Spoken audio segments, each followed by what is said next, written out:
Good afternoon, good evening, what is the word? If you are not caught up with the One Piece manga, bro, keep it pushing, my boy. We got spoilers in here. Now let's get right into it. Vegapunk done spit all the tea. He said, hey, the world's going into the ocean. Everybody at Navy headquarters can't believe what he's saying. Akainu over there looking like, hey, bro, you ain't even, you're not supposed to be saying that, dog. Meanwhile, the boys in Mocktown over there having themselves a blast. They said, man, yo, that's so stupid ass. Nah, that's crazy because the world is really about to sink into the ocean and they just laughing at them.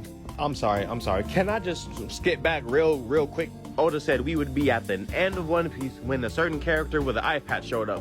Now, I don't know if this is going to be a reach, but just hear me out for a second. Hear me out, bro. Hear me out, bro. Maybe it's a pirate, but just hear me out for a second, bro. That way, Paulie has no idea what's going on. He could understand if it was just Water 7, but the whole world? If I remember correctly, wasn't that boy Iceberg already trying to make Water 7 like a floating island anyway? It's time to get to work, my boy. Is that Dofi? Oh, that's Dofi. He don't care about none of that. He just here for the foolishness. When the water sank 1 meter after the Lelouch incident, Impel Down was already looking a little shaky after that. So, the whole world? Yeah. I would honestly like to sit here and say that all the Devil Fruit users in the verse are cooked, but Luffy's the main character, so I'm sure something's gonna work itself out. I thought the people of Fishman Island would be happy about this. I'm sure Arlong is gonna thrive off this information. But the Marines at Egghead, oh yeah, they can't believe it. The Nile is a river in Egypt, y'all. That's all I'm gonna say for real. My favorite crash outs added again, y'all. They finna crash out so hard, y'all. They don't even care about finding the broadcast snail anymore, bro. They said snuff out every living thing you can sense. But I'm not gonna lie though, for the Marines, hearing this information in front of the 5 elders has gotta be crazy, because they know they're not gonna make it out this island. Vegapunk states that a few days from now, as he's recording this, an exceptionally vicious earthquake will rock the entire planet. I don't know if this necessarily means that Vegapunk knew about what was going to happen to the Lelouch Kingdom, but he knew that something was going to trigger this giant earthquake. And then Vegapunk starts to address all the non-believers, says, hey, y'all don't want to believe in this? Y'all don't want to believe what I'm saying? Y'all not trying to see the vision? You ain't even got to listen. Just check in with your next door fishman. I'm seeing all these Hachinosu panels, but no Garp. I'm seeing everybody but Garp. What happened to my boy? Not only did Vegapunk predict the rising of the ocean layer, he also states that it can't be considered a natural phenomenon, which it wasn't. Everyone still seems to be holding their own against Mr. Saturn, but it seems like bro's finna really crash out.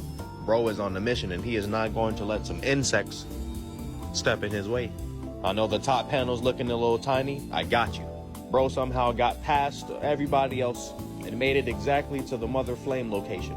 And also, yes, this is the Mother Flame that we hear so much about. This was what they used to destroy Lelouch. This was Vegapunk's dream, or one of Vegapunk's dreams. But with this discovery / creation of the energy source he wanted so much, he says he flew too close to the sun. I forgot all about the Iron Giant, bro. He's still out here doing his thing. That's what's up, bro. I love that for him. Saint Workery starts to follow through in a similar pattern. Flames start to emerge everywhere from his body to the floor.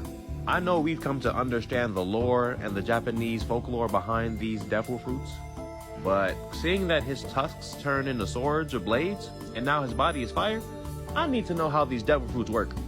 So in order for us to fully understand why the world is sinking into the ocean, we have to get into the story of something that happened between 800 and 900 years ago, which is known as a blank part of history, fittingly known as the Void Century. Me personally, I've been waiting on the Void Century talk for a very long time, and I know for a fact that it's my time to shine. I know for a fact that the way the Celestial Dragons are feeling about Vegapunk's announcement is the same way that Emu's feeling about the 5 elders. He like, y'all, why is this going on? He gotta be in disbelief, bro. He gotta be shamed. He gotta be disappointed. There's been a lot of Elbaf talk recently, bro. The Giants are here.